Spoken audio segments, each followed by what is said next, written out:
우리 교회 비전은 하나님을 기쁘시게 사람을 복되게 세상을 평화롭게 하는 것입니다. 이러한 사명을 위해서 우리 교회에는 5대 핵심 사역이 있습니다. 그 첫 번째는 예배였고요.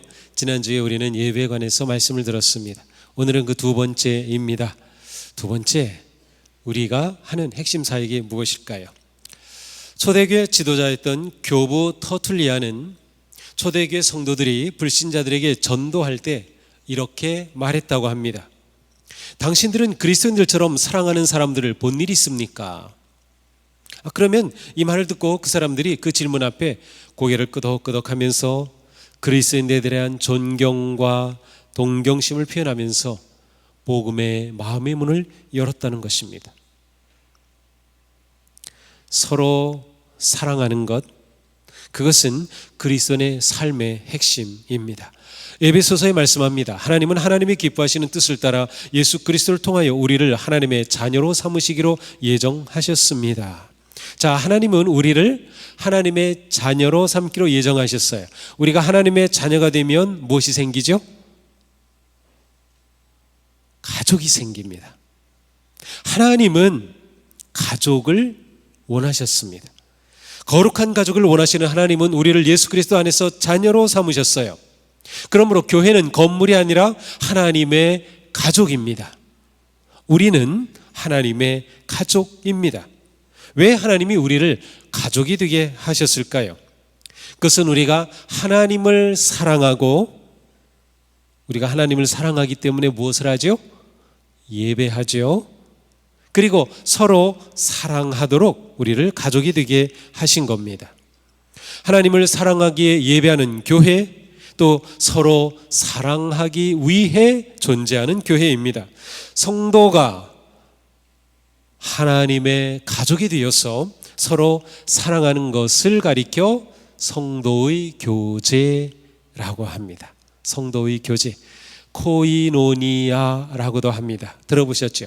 코이노니아 혹은 성도의 교제. 코이노니아, 이것이 우리의 두 번째 핵심 사역이 되는 것이에요.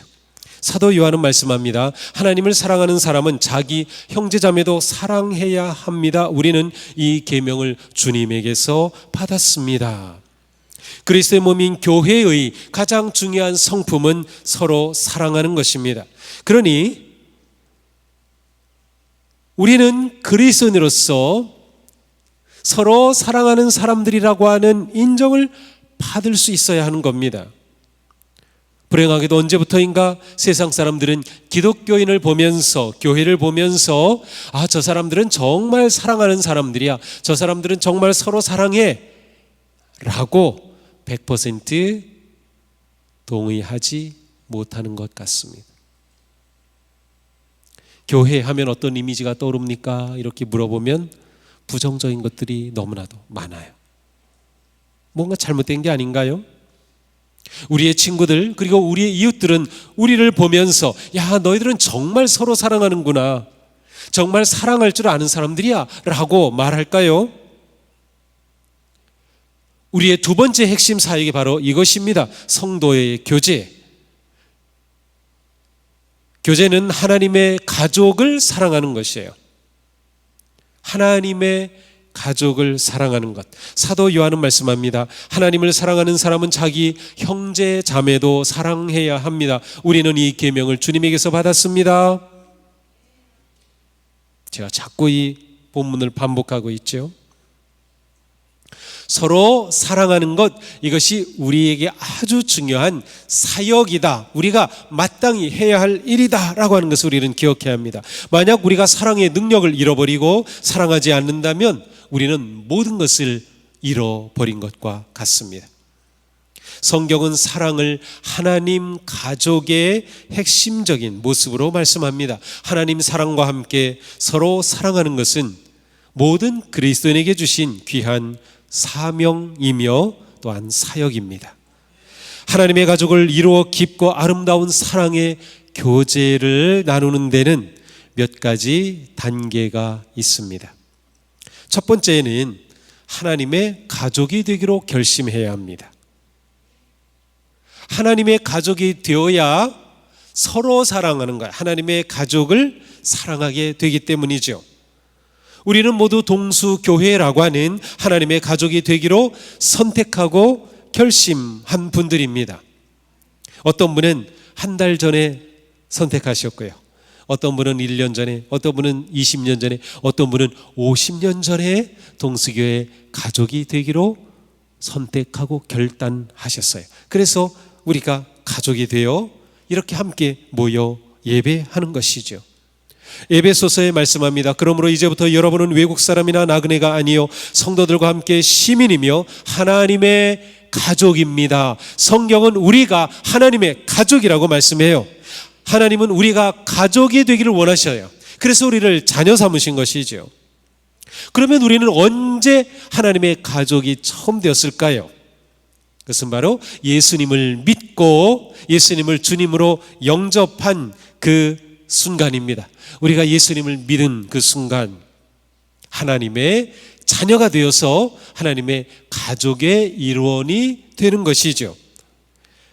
요즘은 나는 그리스도인이지만 어느 교회에도 속해 있지 않습니다 라는 분들이 굉장히 많습니다. 한국에 이러한 분들이 150만 명 정도 추산합니다. 그런데 이것은 마치 나는 군인입니다. 하지만 어느 부대에도 속해 있지 않습니다 라는 것과 같습니다. 나는 꿀벌이지만 내게는 벌집이 없습니다 라는 것과 같습니다. 물론 교회에서 어려움을 겪을 수 있고요, 상처를 받을 수 있고 교회에 대해 실망해서 일시적으로 그럴 수는 있습니다. 그러나 영원히 그럴 수는 없어요. 왜냐하면 하나님께서는 우리가 가족이 되기를 원하시기 때문입니다. 로마서에 말씀합니다. 이와 같이 우리도 여럿이지만 그리스도 안에서 한 몸을 이루고 있으며 각 사람은 서로 지체입니다. 우리는 그리스도의 몸인 교회를 이루고 있으며 서로 깊이 연결되어 있어요. 우리 몸의 모든 지체와 같은 연결입니다. 우리는 이 몸에 속하기로 선택하였고 결단하여서 서로 지체가 된 것입니다. 우리가 그리스도의 몸에 속하게 된 상징적인 예식이 있습니다. 그게 뭘까요? 세례식이에요. 세례식.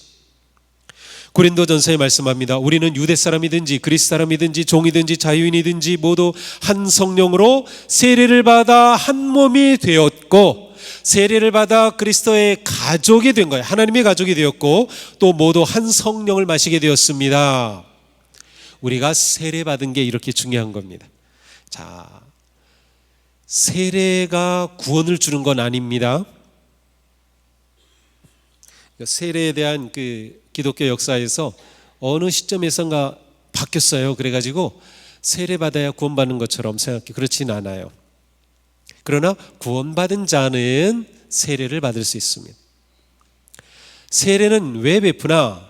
이 사람이 구원받았다, 하나님의 자녀가 되었다는 것을 그리스도의 몸인 교회가 인정하고 가족으로 받아들이는 것이 세례 예식입니다. 그러니까 세례 예식은 몰래 숨어서 할 수는 없어요.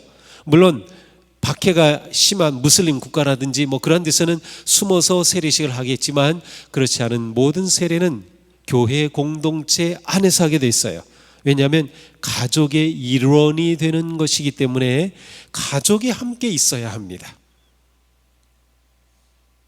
우리 다 세례를 받았다는 것은 이미 우리는 하나님의 가족이 되기로 결심하였고 가족이 되었다라고 하는 의미이기도 한 것이죠.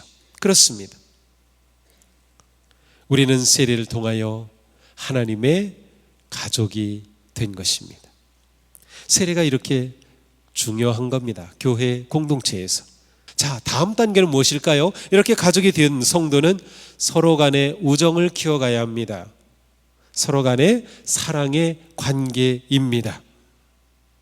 우리는 서로가 이렇게 사랑의 관계를 맺을 수 있도록 모두 하나님의 형상을 지닌 존재로 만들음을 받았어요. 하나님께서 말씀하십니다. 사람이 혼자 있는 것이 좋지 않으니 그를 돕는 사람 곧 그에게 알맞은 짝을 만들어 주겠다. 하나님께서 아담을 지으시고 아담마라고 하는 이 단어는 사람이란 단어입니다. 사람, 아담 같은 단어예요. 하나님이 사람을 지으셨는데 혼자 있는 것이 보기에 안 좋아요. 그래서 짝을 지어주신 겁니다. 이것은 꼭 남자와 여자의 결혼만을 의미하는 것이 아니라 사람 존재 자체를 의미하는 겁니다. 사람은 결코 혼자 있는 것이 좋지 않다라는 것이에요. 그래서 하나님은 서로를 위해 우리를 지으셨어요. 서로를 위해서. 나는 다른 성도를 위해, 다른 성도는 나를 위해 사랑의 관계 안에 지은 것이죠. 그래서 우리에게는 누구나 친구가 필요합니다.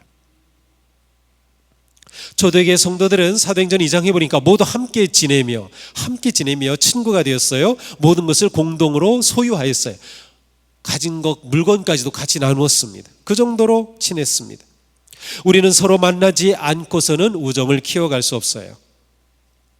만나지 않고서 우정이 생길 수 없습니다. 자주 만나서 이야기하고 마음을 나누고 같이 먹기도 하고 하면서 가까워지고 우정이 두터워지게 되는 것이죠. 우정은 결코 저절로 생기지 않는다. 그래서 우리는 우정을 키우기로 마음을 먹고 선택해야 합니다. 잠언에 말씀하죠. 철이 철을 날카롭게 하는 것 같이 사람이 그의 친구의 얼굴을 빛나게 하느니라. 자, 이 말씀 친구의 얼굴이 빛난다는 것을 새번역 쉬움 성경에서는 지혜롭게 된다라고 번역했습니다. 혼자서는 모든 것을 할 수 없어요. 내가 모든 걸 다 경험해서 알 거야. 결코 불가능합니다. 이제는 점점 더 어려워지고 있어요. AI가 대신 내가 필요한 모든 정보는 다 기가 막히게 준비해 줄 수 있지만 경험은 못해요. 그러나 친구와 이야기하면 친구가 경험한 삶을 내가 또 경험하는 거예요. 누군가 간증하고 믿음의 삶의 이야기를 할 때 그 이야기를 함께 나누면서 내가 미처 경험하지 못했지만 그 이야기를 들으면서 우리는 은혜를 받을 수 있고요. 내가 경험한 것과 똑같은 지혜를 얻을 수가 있는 거죠. 우정이 생기면, 사랑의 관계가 생기면 이와 같은 놀라운 일이 일어나요. 지혜로운 인생을 살 수 있게 되는 것이죠. 또한 우리는 서로 따뜻하게 대함으로 우정을 키울 수 있습니다. 베드로 사도는 말씀합니다. 불평 없이 서로 따뜻하게 대접하십시오. 서로 따뜻하게 인사하십시오. 서로 따뜻하게 맞아주십시오 라는 뜻입니다. 가족은 서로 따뜻합니다. 그렇지 않고 가족이라고 할 수 있을까요? 물론 갈등과 어려움이 있어서 차갑고 멀어질 수는 있겠지만 그러나 언젠가는 다시 가까워지고 따뜻해져야 하는 것이 가족이에요. 우정은 따뜻한 것입니다. 더 나아가 우리는 우리의 문제와 아픔까지도 나눌 수가 있어요. 기쁨을 나누면 배가 되고 슬픔을 나누면 반이 됩니다. 그래서 성경은 말씀합니다. 기뻐하는 사람들과 함께 기뻐하고 더 기쁨이 늘어나는 거죠. 우는 사람들과 함께 우십시오. 슬픔이 줄어드는 거죠. 이것이 우리 하나님의 가족이 나누는 사랑의 교제이고 우정의 모습입니다. 서로 공감하고 손잡아주고 위로하면서 거룩한 우정을 키워갈 수 있습니다. 그런데 이러한 우정은 이렇게 많이 모인 것만으로는 생기기 어렵습니다. 왜냐하면 이렇게 많이 모인 곳에서 서로 자신의 경험을 이야기하고 자기의 속마음을 터놓을 수 있는 시간이 없기 때문이죠. 그러한 기회가 없어요. 그래서 우리는 이렇게 대그룹으로 모여서 함께 예배를 드리고 말씀을 듣고 은혜를 나누고 감동은 하지만 우리 사이에 우정이 생기는 것은 쉽지 않아요. 이게 맨 앞에 앉으신 분이 저 뒤에 앉으신 분 누가 왔는지 어떻게 알겠어요? 모르죠. 우정이 생기기 힘들어요. 그래서 속회, 소그룹이 중요합니다. 초대 교회는 300년이 지나는 동안 이러한 건물 하나 없었습니다. 가정에서 모이는 조그만 소그룹 교회였습니다. 그런데 그 300년이 기독교 전체의 역사를 통틀어 가장 부흥하고 성장하고 성숙한 기간이었습니다. 이것이 하나님의 가족이 서로 우정을 나누는 그러한 교회의 소그룹이 가지고 있는 놀라운 능력이죠. 자, 세 번째로 동역의 단계로 깊어져야 됩니다. 하나님의 가족이 되었어요. 이제 그 가족에서 서로 사랑의 교제를 나누고 친구도 생기고 이야기도 하고 또 소그룹에도 들어가고 속해 또 사역에도 참여해요. 그렇게 되면서 동역하게 되는 것입니다. 하나님의 가족으로 내가 해야 할 일, 내 역할을 찾게 되고요. 그리고 그 일을 서로가 성실하게 행함으로 우리는 하나님의 나라를 세워가게 되는 겁니다. 하나님은 우리가 단지 소비자가 아니라 사랑과 섬김의 생산자가 되기를 원하시는 겁니다. 하나님은 우리가 서로 섬기고 봉사하도록 부르셨어요. 하나님의 가족인 우리에게는 각자 자신의 역할이 있습니다. 해야 할 일이 있습니다. 우리는 이것을 사역이라고 합니다. 우리는 서로 사랑하죠. 하나님을 예배하죠. 마음을 나누고 삶을 나누죠. 그리고 하나님의 일을 함께하게 되는 것이죠. 성경은 우리가 동역자라고 분명히 말씀합니다. 고린도전서 3장 9절입니다. 우리는 하나님의 동역자요, 여러분은 하나님의 밭이며 하나님의 건물입니다. 우리는 이렇게 연결되어 있어요. 떼어놓을 수 없는 관계인 거죠. 하나님의 영광을 위해 하나님의 뜻을 따라 함께 일하는 동역자입니다. 동역자라는 단어와 교제라고 하는 단어는 거의 같이 사용이 되고 있습니다. 친밀한 교제를 나눈 그 사람이 함께 일하는 동역자이기 때문이에요. 우리가 하나님의 일에 참여하는 것은 놀라운 일입니다. 놀라운 일이에요. 에베소서에 말씀합니다. 우리는 온 몸은 머리이신 하나님, 머리이신 그리스도께 속해 있으며 몸에 갖추어져 있는 각 마디를 통하여 연결되고 결합됩니다. 각 지체가 맡은 분량대로 활동함을 따라 몸이 자라나며 사랑 안에서 몸이 건설됩니다. 하나님의 나라가 건설되는 겁니다. 우리가 동역함으로. 그러므로 우리는 하나님의 가족이 되었고 가족 안에서 사랑의 교제를 나누고 있고 이제 교제를 나누면서 동역하는 데까지 깊어져야 됩니다. 내가 할 수 있는 것 무엇인가 하나는 꼭 있어요. 무엇인가 있어요. 정말 없다고 하면 저한테 오시면 제가 가르쳐 드릴게요. 이거 하나는 공개적으로 가르쳐 드릴게요. 시간을 내서 시간을 정하고 교회를 위해 기도하실 수 있습니다. 자, 이렇게 하여서 우리는 그 다음 단계로 갑니다. 네 번째 단계는 우리는 마침내 하나님의 찐 가족이 됩니다. 진짜 하나님의 가족인 거예요. 진짜 온전한 가족이 되어가는 것입니다.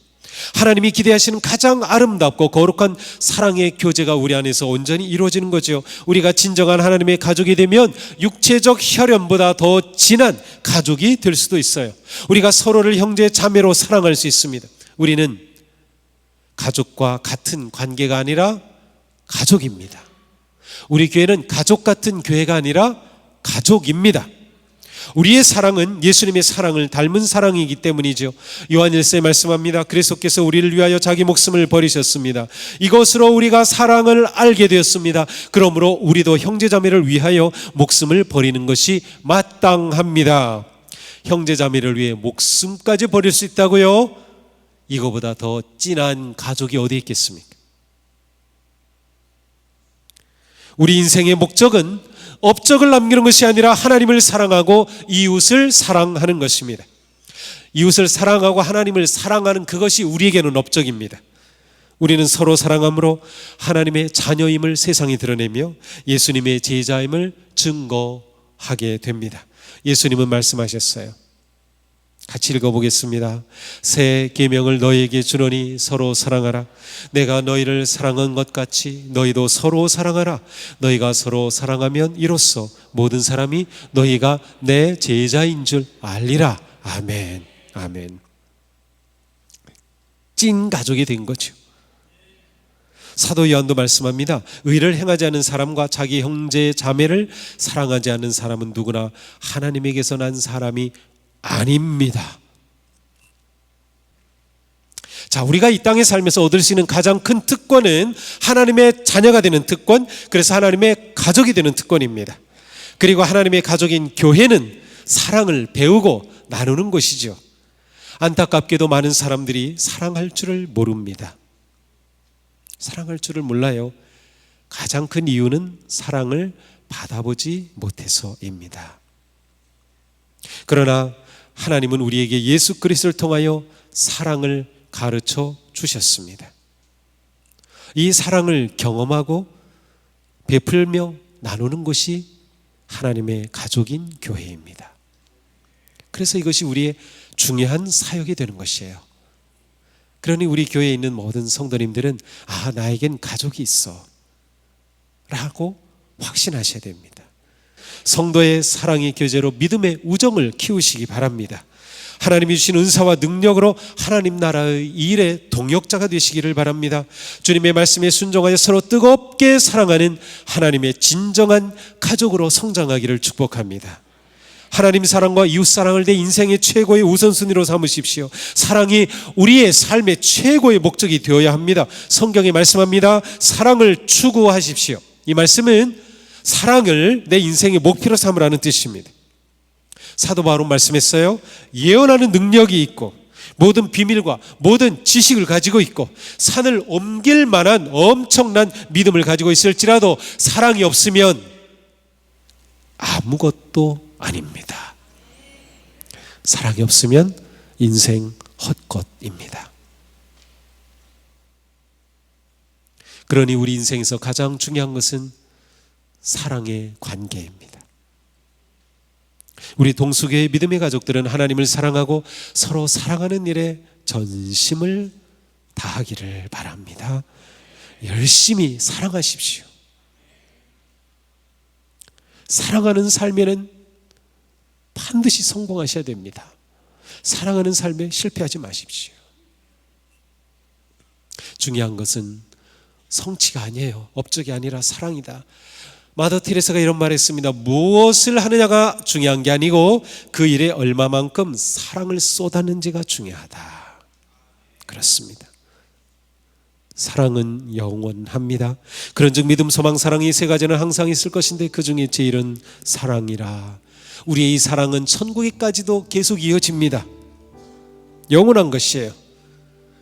우리의 인생 마지막에 주님은 우리에게 물으실 겁니다. 내가 사랑했느냐? 내가 여기 내 형제 중에 지극히 작은 자 하나에게 한 것이 무엇이냐? 이것이 주님의 물음입니다. 바로 사랑을 물으시는 거죠. 그러기에 사도 요한은 간곡하게 부탁합니다. 자녀 여러분, 우리가 말이나 혀로만 사랑하지 말고 행동과 진실함으로 사랑합시다. 바로 지금 사랑할 시간입니다. 우리의 사랑을 보고 세상이 우리가 예수님의 제자인 줄 알아봐야 합니다. 우리의 사랑을 보고 세상이 우리가 하나님의 가족인 것을 알아볼 수 있어야 합니다. 그렇게 우리가 뜨거운 사랑의 용광로가 되어 세상을 살리고 이웃을 살리고 구원하는 거룩한 하나님의 가족이 되기를 축복합니다. 서로 사랑하는 것이 우리의 일입니다. 같이 한번 크게 읽어보겠습니다. 서로 사랑하는 것이 우리의 일이다. 아멘.